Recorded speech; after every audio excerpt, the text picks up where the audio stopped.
two in the car on the passenger side. Both passenger doors are unable to be opened by me. I got a female baby. You all right? Trapped in the back seat.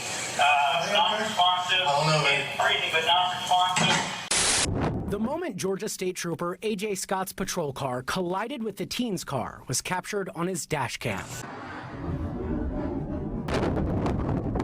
Prosecutors say he was going 90 in a 45-mile-per-hour zone and was not responding to a call.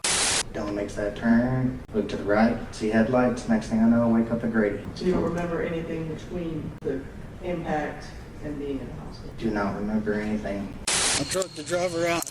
I couldn't get to the passengers. Okay. What happened, man? They pulled right out, making this left turn right there. And you didn't see him? I saw him. I went right when I should have went down left. Did you have your license siren on? No, I wasn't. Okay. Nowhere. On Thursday, a Carroll County grand jury indicted A.J. Scott on multiple charges. Scott now faces 7 charges, including vehicular homicide in the 2nd degree. After the accident, Scott won a seat on the Buchanan City Council, is now running for mayor. We offered him a misdemeanor and to sit down and apologize, and he refused. And he's still denying the fact that he was going 90 miles an hour, and he caused this accident. Well, gee! City of Buchanan Mayor A.J. Scott is fighting for his life in open court, staring down a 30-year prison sentence. Because 10 years ago, he wasn't Mayor A.J. Scott. He was Georgia State Trooper A.J. Scott. And on a Saturday night in 2015, his reckless action caused 2 teens to lose their lives. And the fact of the matter is, Mayor A.J. Scott doesn't think he did anything wrong.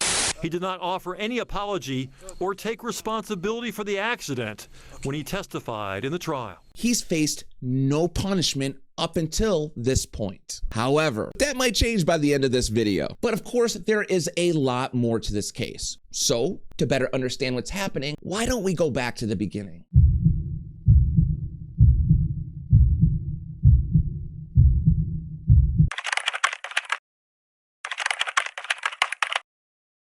This story begins back in September of 2015. This small group of friends, 18-year-old Dillon Wall, 17-year-old Benjamin Finken, 17-year-old Kylie Lindsey, and 16-year-old Isabella Chinchilla, decided on the night of Saturday, September 26th, that they were all gonna pile into Benjamin Finken's Nissan Sentra and drive over to the next county where their friend TJ's grandparents owned some property.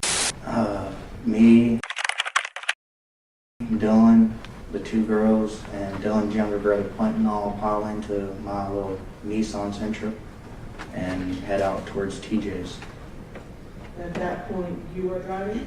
Yeah. And that's where they were going to spend their evening. Now, as for the driver, Benjamin Finken, he had just gotten his driver's license the month before, so he still had some restrictions on his driving. And how long had you had your license at that time? I got my license August 2nd of that year, so a little over a month. Meaning he was going to be able to drive the group of teens out to TJ's house, but once he got there, it was going to be almost past his curfew to drive. And this fact is going to become important here in just a few minutes. Now, at some point on their way out to TJ's grandparents, the girls in the backseat stated they were hungry and wanted to stop and get some fast food. One of the girls, I forgot which one, had asked for me to stop at McDonald's because they were hungry. There's a McDonald's off to the right whenever you go getting off the interstate there at Bremen. And instead of getting the right lane to go to McDonald's, I was in the left lane because in my mind I was just like, you know, my goal was to get to TJ's. Right. So I was just like, that was all that was in my head, and I had forgotten that the girls had asked to, you know, stop at McDonald's. So I had, you know, while we were sitting there at the intersection, I had looked over at Dillon and I was just like, well, I could just, you know, get over in that right lane and just go up there to McDonald's. And then that was when we all just kind of agreed to go to TJ's. And if the girl, you know, because TJ most of the time had snacks and stuff there at the shop. And I was just like, well, you know, we can kind of ransack through, see what TJ has to eat. If you're still hungry after, or if there's nothing to eat, then we can always just come back out to McDonald's and get y'all some food. Now, just several minutes later, the teens made it to TJ's grandparents without incident, but there was a problem when they got there. There wasn't really any food, and it was already getting closer to midnight, which meant Benjamin Finken wasn't going to be able to drive due to the restrictions on his driver's license. So just about 15 minutes after arriving to TJ's, it was decided that 18-year-old Dillon Wall was going to take over the driving responsibilities and drive the group of teens up to McDonald's. So once again, all 4 teens piled back into Ben's Nissan Sentra and headed towards town to get some food. Okay, and who's driving? Me. Why? Because Ben just got his license and he's not supposed to be driving at night. Okay. How long have you had your license? The day I turned 16. All right, so you leave TJ's, and where did you go? To McDonald's, I guess. After I got in the car, I don't remember anything besides waking up at Grady. All right, so the last thing you remember is leaving TJ's house? Yes, ma'am. I faintly remember putting the keys in the ignition. That's about it. Now, at the same time the teens were going up to get McDonald's, Georgia State Trooper AJ Scott was just clearing up from pulling over a speeding driver. This driver was apparently doing 96 miles an hour on the highway, and I'm sure got a pretty hefty speeding ticket. But apparently, for some reason, Trooper AJ Scott didn't believe the laws applied to him, because right after clearing up from pulling over the speeding driver, the trooper began to speed, driving at speeds in excess of 90 miles an hour in a 55-mile-an-hour zone, which Trooper AJ Scott states he was driving to meet another colleague. Was there a reason why you were heading back under the bridge at Brayton? He had my radio that I had to retrieve. Okay. Apparently, this colleague had possession of Trooper AJ Scott's hip radio, and he was just going to pick it up from him. But the trooper never made it to that meeting. At some point in time, you stopped 2 cars. So what happens then? I head back up to Bremen. Do you recall the route that you took? Same route. I went down there, past the jail, took a right on the bypass that eventually turns into Lunda Lane, and then took a right on 27 going north. Now, in the dash camera footage, I want you to notice a couple of things. Number 1, the speed limit on this highway varies from 45 miles an hour to 65 miles an hour. And that's due to the hills and the curves in the highway. There are spots where it's very dangerous to speed on Highway 27 because you can't see past the top of the hill. And that is where the speed limit drops down to 45 miles an hour. In daylight, it's difficult for drivers turning from this median across these lanes to see over the top, the crest of this hill as a car comes over it, just like this one is. And neighbors, drivers I talked to say they've seen at least a half dozen similar accidents here. And even though there's a sign back before this hill warning drivers to slow down here to 45 miles per hour, they want to see a traffic light instead to prevent a future tragedy. Now, I also want you to notice these 2 signs here. These 2 signs are warning the trooper that there's an intersection up ahead and to be cautious. It also states the speed limit on that hill is 45 miles an hour. And at this point, Trooper AJ Scott's speed was clocked at 90 miles an hour. Now, tragically, that car full of teens driven by Dillon Wall went to make a left turn to go across Highway 27 in that intersection. Passenger Benjamin Finken states right before Dillon went to cross over Highway 27, he asked Ben if he saw any oncoming traffic. What is the last thing you do remember? Pulling out of the Kangaroo. Okay, so you were at the Kangaroo? Yes, ma'am. The gas station. All right, do you remember what happened there? No, ma'am. Coming out of the Kangaroo, Dillon is still driving? Yes, ma'am. And where do you go then? We take a left out of the parking lot, go across 27, going back up, take that left right there at the BP. Okay. Now, tell me where is everybody in the car? I'm passenger seat, Dillon's driver. When you say passenger seat, front, back? Front. I'm front passenger. Okay. And then Isabella was behind me, and Kylie was behind Dillon. All right, so continue. You were coming to the turn? Mm-hmm. And I was on my phone at the time because I was in an argument with Bethany. And so I was, constantly looking down at my phone. But that was whenever Dillon was pulling up to take that turn.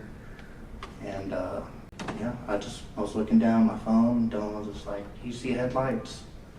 I'm like, I look up. Nope, I don't see any headlights.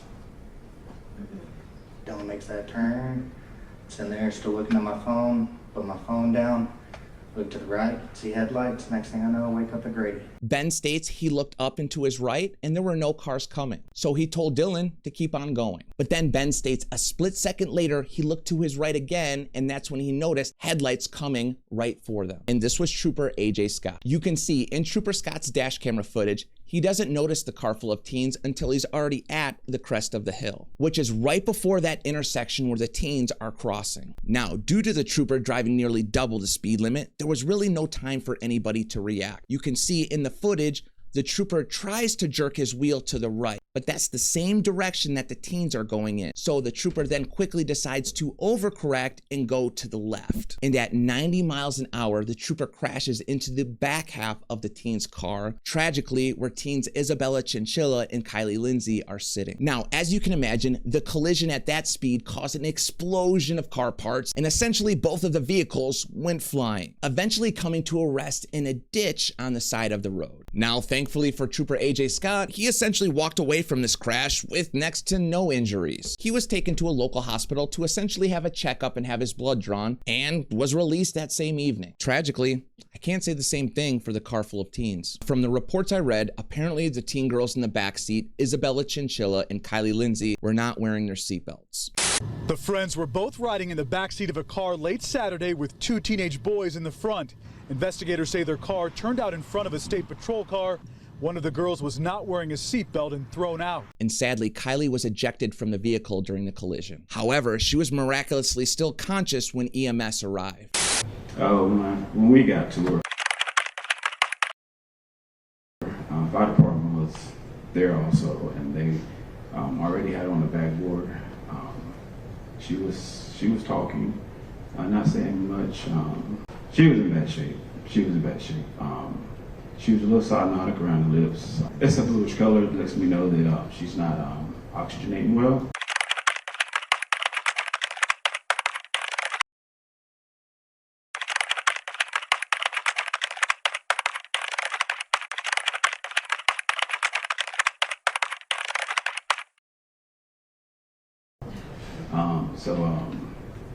I knew we had to get her in the back of the truck as quick as possible. So we loaded her up, put her on the non-rebreather, got her in the back of the truck.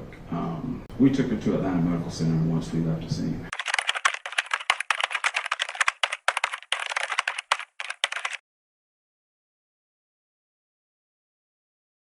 So I noticed that she started developing bruising around the eyes.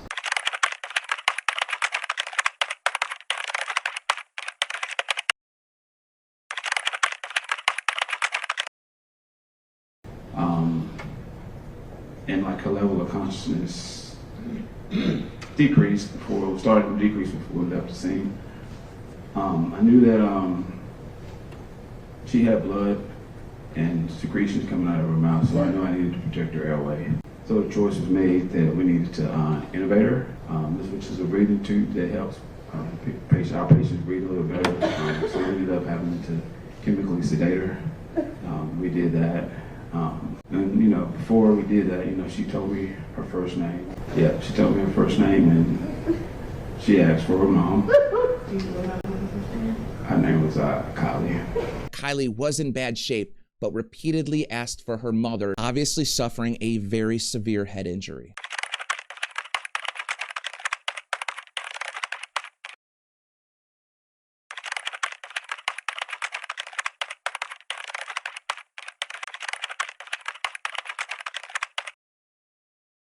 When EMS arrived, they initially called for a life flight to see if they can come and fly some of these teens to the hospital due to the extended transport time and how severe some of their conditions were. However, life flight would decline the call due to the weather. So Kylie Lindsey was transported to Grady Hospital via ambulance, which was about a 45-minute drive in critical condition. Now, Kylie did make it to the hospital, but sadly, just a short time after arriving, she would succumb to her injuries and lose her life. As for 16-year-old Isabella Chinchilla, who was sitting in the back seat on the passenger side of the car, she was actually trapped in the vehicle following the collision.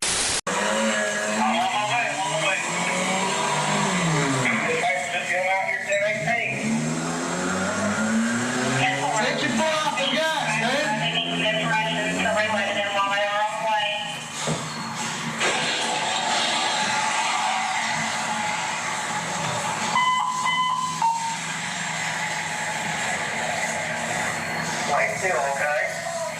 Lay still, I got emergency on the way, okay? Following her extrication from the vehicle, she was transported to Grady Hospital in critical condition. Isabella too would suffer major blunt force trauma to the head. Sadly, she too would lose her life shortly after arriving to the hospital. As for driver Dillon Wall and Benjamin Finken, having suffered major blunt force trauma to the head, they were transported to the hospital in critical condition and would later be diagnosed with traumatic brain injuries. And what injuries did you receive? Binary skull fracture, lost hearing out of this ear, and just a scar on my arm. Thankfully, they both survived. To this day, Dillon states he is deaf in one of his ears following the collision. Now, here is body camera footage from one of the officers who responded to the crash scene and came upon Trooper AJ Scott. I drugged the driver out. I couldn't get to the passengers. Okay. What happened, man? They pulled right out, making this left turn right there. And you didn't see him? I saw him. I went right when I should have went down left. Did you have your license siren on? No, I wasn't. Okay. Nowhere. Oh, you weren't headed anywhere. Okay. All right. Notice, Trooper AJ Scott freely admits he was not driving with his lights and sirens on, nor was he responding to a call, which meant he had no business driving 90 miles an hour in a 45-mile-an-hour zone. That, my friend, is called vehicular homicide.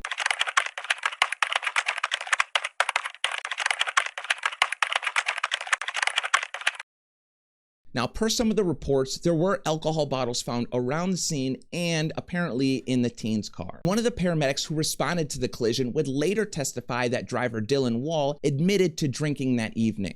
I asked him if he'd had anything to drink, and he said like sweet tea, or I said anything to drink, alcohol, non-alcoholic, and he said yes. I said, have you been drinking alcohol tonight? He said yes. He couldn't tell me what. But I do remember him admitting to drinking alcohol that night. He couldn't remember, like I said, if they had gone to get anything to eat. They were supposed to be heading there, but from there he couldn't remember. Did he know what day it was? Did he know where he was? Not that I can recall. But also stated she never smelled any alcohol on Dillon. Did you actually smell any alcohol on him? No. Okay. You said you vomited. Would there be the odor of that if it had been present in his stomach? It's possible. And as a matter of fact, Dillon's blood alcohol was tested when he got to the hospital, and it came back nearly undetectable, a 0.01. So Dillon was not drunk driving. Now, that crash scene investigation unit would also get the information on what's essentially the black box on the trooper's patrol car. We're creating an image of what's contained in that vehicle's CDR. Basically, it's like the black box of a vehicle, like what an airplane would have. Vehicles 2012 up, sold in the United States, have the capability of having their EDR, their event data recorder, imaged. And basically what that is it controls, its sole purpose is just to control what that vehicle, it monitors the safety systems of the vehicle and its operation. And it tells the car when it thinks it's in a wreck and when to deploy those airbags. It's called an airbag control module.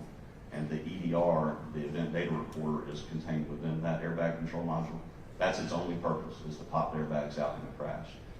But as a part of that, it has to monitor all kinds of different sensors on the vehicle: speed, G-forces, braking, seat position, steering angle, to make an appropriate decision on whether or not to deploy the airbag. Consequently, that's not for us. That's for the car manufacturers, the engineers, and the airbag manufacturers. But as a consequence of that, we, through search warrants or permission, can access that data, and it tells us a lot of pre-crash and post-crash information about the vehicles and how they were being operated at the time. Now, initially, Trooper AJ Scott stated he believed he was driving around 65 miles an hour right before the collision, but that black box in the evidence said otherwise. It found that, in fact, Trooper AJ Scott was driving 90 miles an hour right before the collision, which again was double the speed limit at the time of the crash. Now, this part for me was a hard pill to swallow. Those crash scene investigators state that if Trooper AJ Scott would have just maintained the left lane, he would have cleared the car and never crashed into the teens. However, remember, just before the collision, Trooper AJ Scott jerked his wheel to the right, but notice that was the same direction that the teens were traveling in, so he again jerked his wheel back to the left. And that's where the impact hit was the back of the teen's car. Now, of course, investigations like these take quite a while. However, just a month after that collision, the Georgia State Highway Patrol decided to fire Trooper AJ Scott. Now, you would think horrific crash, big investigation, and I should probably lay low for a while. But that is not AJ Scott's style. Just a couple months after this horrific collision, Trooper AJ Scott ran for Buchanan City Council. After the accident, Scott won a seat on the Buchanan City Council. The retired Marine who once saw action in Fallujah is now running for mayor. He not only ran, he was elected to a seat on the city council. And this was just several months after the crash. What the f is going on in Buchanan, Georgia? Oh, here's why. The population of Buchanan, Georgia is like 1,300 people. Now, I'm not saying this city is full of idiots, but what the f were you thinking? AJ Scott obviously lacks common sense and morals, but I digress. Fast forward to the next year. In 2016, a district attorney presented this case to a grand jury to see if there were going to be any criminal charges pressed against AJ Scott. Yesterday, a Carroll County grand jury declined to indict AJ Scott. The victim's family say they're devastated. They sat there and said, we're not going to prosecute police who are supposed to uphold the law, but you do it, wait. Just wait and see what happens. Now, that grand jury was apparently the same people that elected him to city council because they declined to indict AJ Scott, meaning he was going to walk free.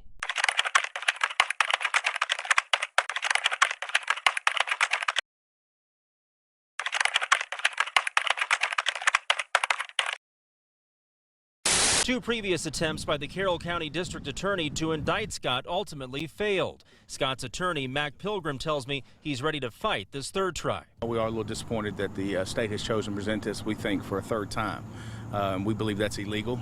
We believe that it's an unauthorized indictment, and we intend to fight it. Another grand jury would vote to indict AJ Scott. On Thursday, a Carroll County grand jury indicted AJ Scott on multiple charges. Scott now faces 7 charges, including vehicular homicide in the 2nd degree and violation of oath of office. 4 of the charges are felonies. 2 counts of vehicular homicide, 2 counts of seriously bodily injury by vehicle, violation of oath of office, reckless driving, and speeding, of course. AJ Scott would turn himself into authorities and was later arraigned on all of his charges, which he pled not guilty to. It wouldn't be for almost another 2 years in May of 2019 for former Trooper AJ Scott's criminal trial to start. Now, at this trial, Trooper AJ Scott's defense was it was Dillon's fault for the crash. Dillon being the driver of the teen's car. He did not offer any apology or take responsibility for the accident when he testified in the trial. And he's still denying the fact that he was going 90 miles an hour and he caused this accident. He blames Dillon. He blames Dillon for making that turn, and he blames Dillon and thinks that Dillon ruined his life. He lost his job because those kids were out that night and made that turn. And they also alleged Dillon was under the influence of alcohol, despite the testimony from an expert witness stating that after reading his blood alcohol test, Dillon essentially had no alcohol in his system.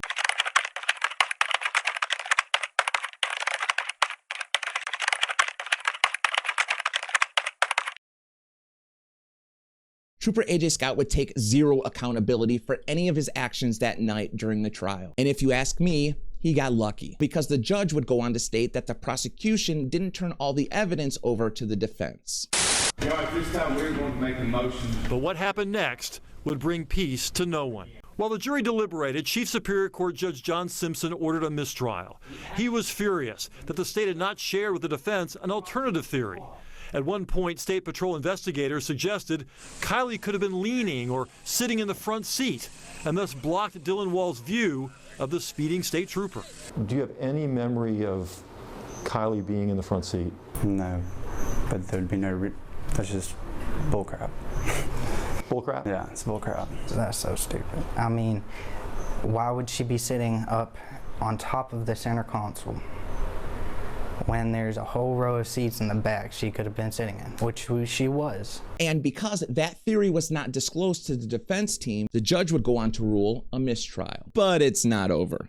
Judge Simpson would go on to file criminal contempt charges against the prosecutors, accusing them of lying to the defense. Carroll County DA Herb Cranford responded with a motion to remove Simpson as trial judge, fearing bias against prosecutors. The case is now tied up in the appellate courts. There's no new trial date.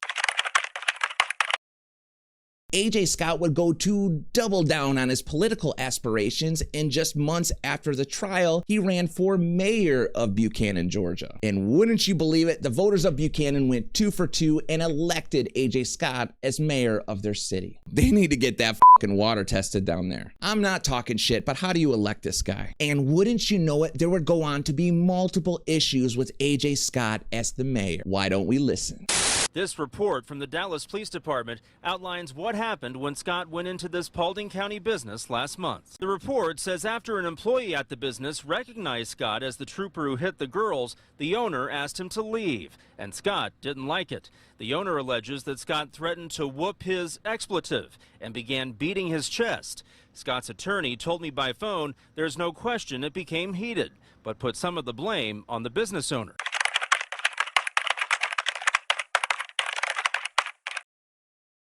The 31-page outside review into Buchanan Mayor A.J. Scott is filled with disturbing allegations, many of which the investigator managed to confirm. Scott repeatedly called Buchanan police to give him a ride home when he had too much to drink, including an officer driving outside the city to this Bremen restaurant. Scott himself admitted he had 8 or 9 old fashions during his estimated 6 hours there, with 2 witnesses saying the mayor got on the bar and unzipped his pants or pretended to as the police officer tried to get him to leave. According to the report, last March, Scott showed up intoxicated at City Hall to offer his services for a police field sobriety testing class.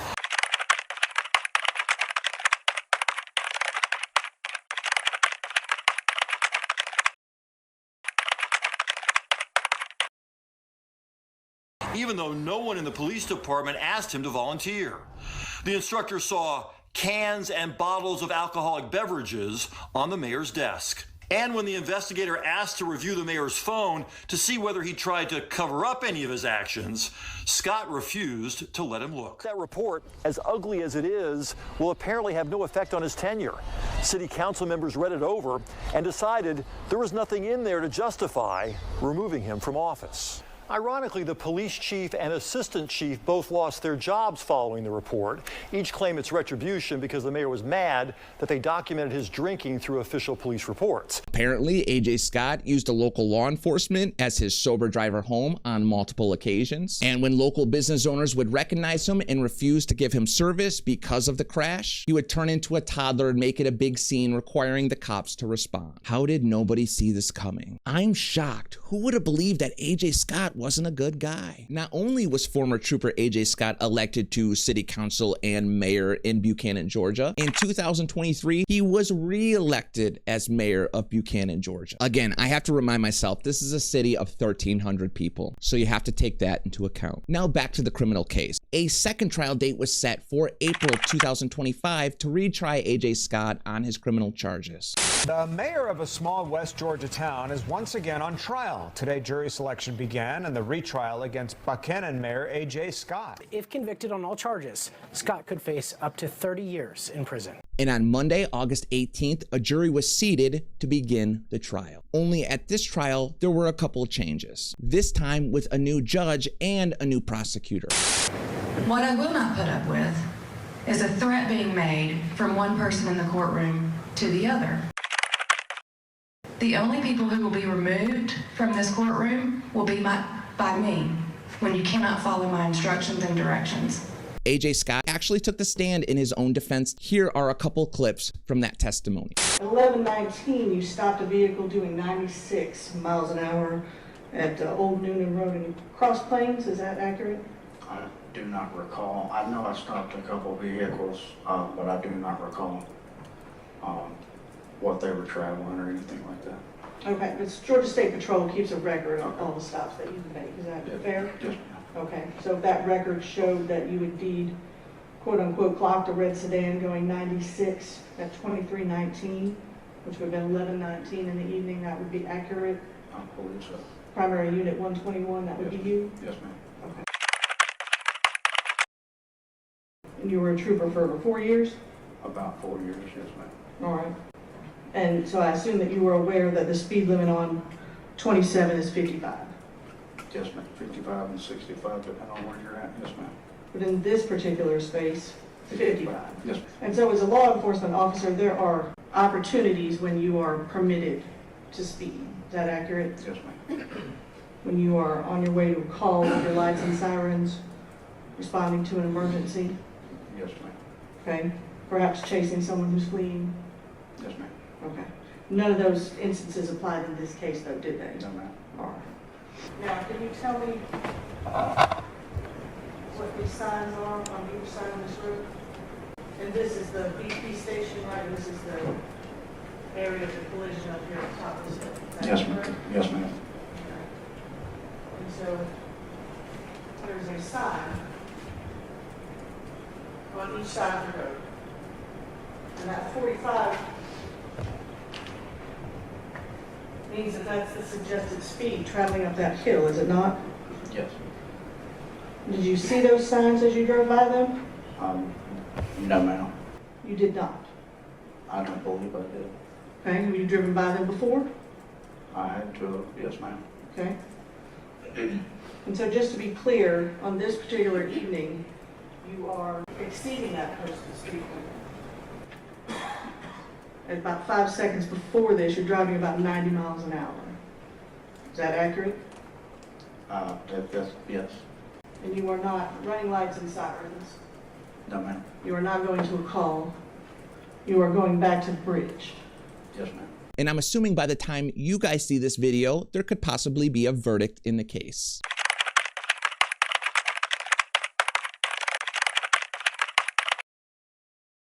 Count 1, serious injury by vehicle. We, the jury, find the defendant guilty. Count 2, serious injury by vehicle. We, the jury, find the defendant guilty. Count 3, homicide by vehicle in the second degree. We, the jury, find the defendant guilty. Count 4, homicide by vehicle in the second degree. We, the jury, find the defendant not guilty. Now, lastly, as for a civil lawsuit against the Georgia State Highway Patrol and Trooper A.J. Scott, in 2019, a settlement was reached with the teens. The state of Georgia settling with the victims, $1 million to each of the girls' families, $500,000 to each of the boys. The money going to cover their medical bills. If you made it all the way to the end, thank you so much for watching. My name is Sai, and my channel is Dark Times with Nico and Sai. If you haven't already, please make sure to like the video and leave a comment. I try to read and answer as many comments as I can because I want to hear from you. And also, if you haven't already, please subscribe to the channel. It doesn't cost you anything, and it really helps push my content out to a wider audience. And it's very much appreciated. Again, thank you so much for watching, and I really hope to see you in the next video. Goodbye for now.